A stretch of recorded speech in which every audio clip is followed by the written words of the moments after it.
Lots of our stories today came from our listeners. You can email us yours, you and yours at bbc.co.uk, on social media, where hashtag you and yours, or you can send text messages to 84844. But first, more than 1 million drivers in the UK are being offered a fix by Volkswagen for diesel cars that were part of their emissions scandal. The cars left the factory with software that could tell when the car was being tested for emissions and reduce them. All of Volkswagen's car brands have been involved. That's VW, Audi, Seat and Skoda, because they share the same engines.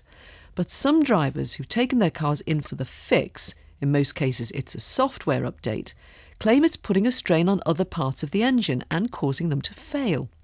Becky Gibbons bought a used Audi A3 last year and had a letter asking her to take it back in for the update. Within around a week, I was driving on the motorway and I started to lose power and had to pull it over into the hard shoulder.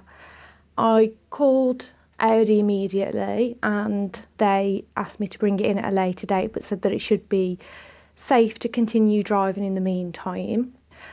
And in early January, I was driving and the engine light came on and it went into limp mode.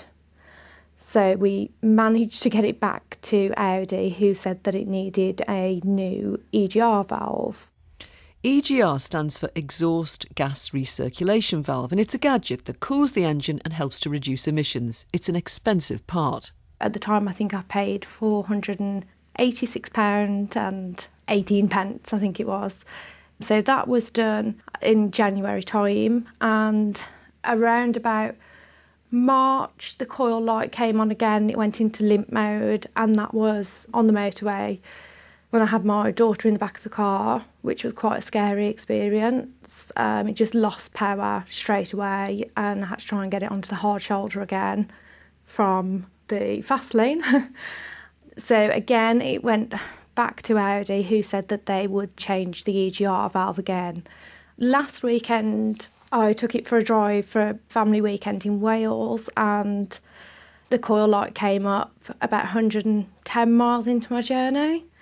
Again, with children in the back of the car on country lanes, so going at around about 60 miles an hour, went into limp mode, and there was actually nowhere to pull it over to, so it could have been a really dangerous situation.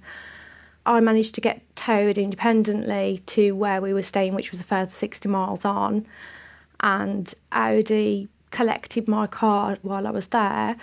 My car has apparently been taken to Wolverhampton Audi, but the last thing I heard is that it was in storage. And the issue is now that I'm scared to drive it. That's Becky Gibbons, and she's convinced that the problems with her car were caused in some way by the software update, and she isn't alone there. You and yours listener Teresa Schultz got in touch to tell us about her experience with a Volkswagen Golf. She had the emissions fix in February, and engine warning lights came on the very next day. I didn't drive the car any further. I thought it needed to go back to the dealership. And by the end of the week, I had my car back, and I asked what exactly had they had to repair, and I got a receipt for the EGR cooler. From the outset, the dealership clearly felt there was a link between the two events, and that there would therefore be no cost to me, and I discovered that the work came to over £600. Last month, not long after the update, Teresa decided to get rid of the car. I was very anxious about everything to do with the car, actually, but I did notice that the engine was making a very rough sound when it was ticking over, and I wasn't doing more than just over 30 miles per gallon. I think previous journeys I'd managed to get 50 and over. So all in all, I decided that I would cut my losses, and I have had to part exchange that car. I got £4,500 for a car that I'd purchased for over 17, 6 years earlier.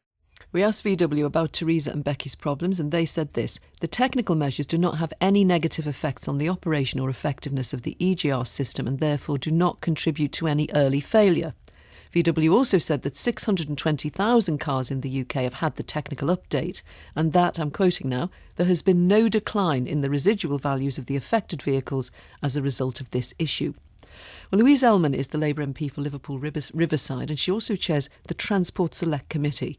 It's been questioning the boss of VW in the UK. She's in our Westminster studio. The people we've heard are convinced there's a link between problems with VW cars and this fix to make them less polluting. VW have told us that's not true.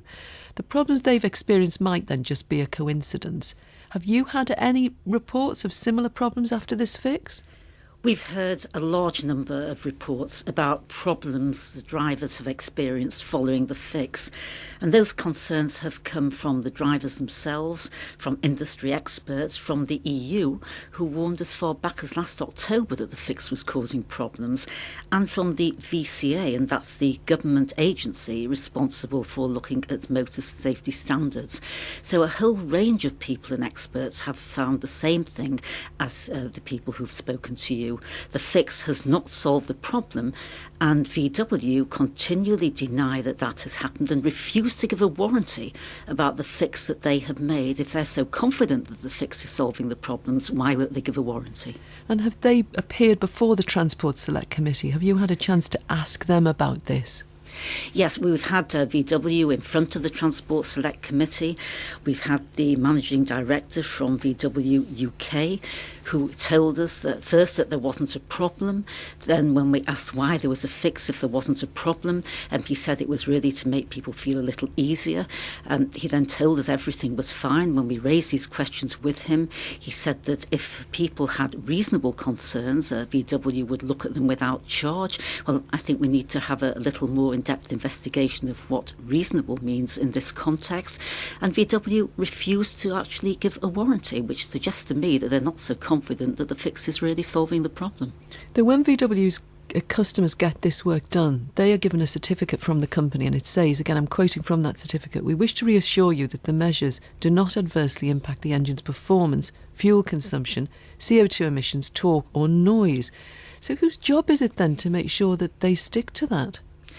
The company themselves should stick to it, but clearly they are not acting in a very responsible way, and I don't think they're reliable. So I think that the VCA, the government agency responsible for motor safety standards, should be following that up. Ministers should be following that up to see if VW really do keep to the promise that they've now given. And we need to look a little more closely about what VW's definition of being reasonable actually means in practice. Louise Ellman, Chair of the Commons Transport Committee, thank you. And we did invite the Conservatives Transport Minister to come onto the programme as well, but he chose not to. The house builder, Taylor Wimpey, announced this morning that it's setting aside £130 million to help customers who bought homes leasehold with ground rents that double every 10 years. It's made their homes impossible to sell on. It's a huge victory for the homeowners and their MPs, who called what had happened a rip-off and a scandal. Melanie Abbott's been following this story. So, Melanie, what is this £130 million for? It's going to be part of the deal to get the terms of these leases changed. Homeowners say they were hit by a double whammy by this. They have the onerous clause of the ground